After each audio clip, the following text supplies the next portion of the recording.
When I was young, I didn't really know what I was going to do when I got older. People kept asking me, but then eventually I thought that the idea of inventing things would be really cool. And the reason I thought that was because I read a quote from Arthur C. Clarke, which said that a sufficiently advanced technology is indistinguishable from magic, and that's really true. If you go back, say 300 years, the things that we take for granted today would be you'd be burned at the stake for.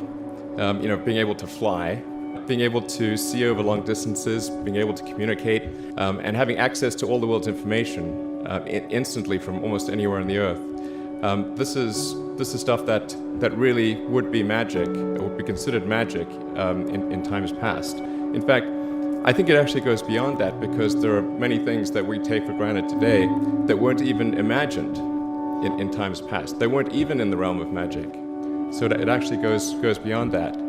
So I thought, well, if I can do some of those things, basically if I can advance technology, then that's like magic, and that would be really cool. And I also had sort of a slight existential crisis, because I was trying to figure out what does it all mean? Like, what's the purpose of things? And I came to the conclusion that if we can advance the knowledge of the world, if we can do things that expand the scope and scale of consciousness, then we're better able to ask the right questions and become more enlightened, and that's really the only way forward. I think about what technology solution is necessary in order to achieve the particular goal, and then try to make as much progress in that direction as possible. I think being a multi-planet species and being out there among the stars is important for the long-term survival of humanity. But then the part that I find personally most motivating is that it creates a sense of adventure, and it makes people excited about the future. If you consider two futures, one where we are forever confined to Earth until eventually something terrible happens, or another future where we are out there on many planets, maybe even going beyond the solar system. I think that second version is incredibly exciting and inspiring, and there need to be reasons to get up in the morning. Life can't just be about solving problems. Otherwise, what's the point? There's got to be things that people find inspiring and make life worth living. When my brother and I were starting our first company, instead of getting an apartment, we just rented a small office, and we slept on the couch.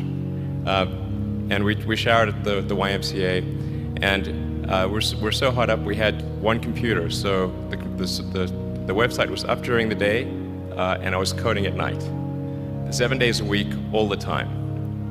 And I sort of briefly had a girlfriend in that period, and in order to be with me, she had to sleep in the office. So work hard, like every waking hour. That's the thing I would say, particularly if you're starting a company. A natural human tendency is wishful thinking.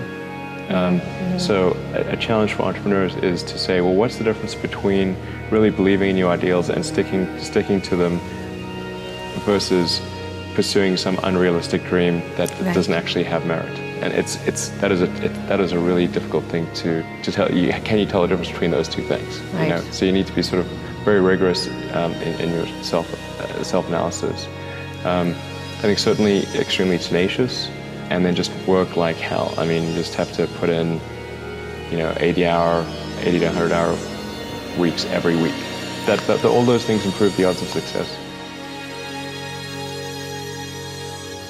Or how do you think about making a decision when everyone tells you this is a crazy idea? Or where do you get the internal strength to do that?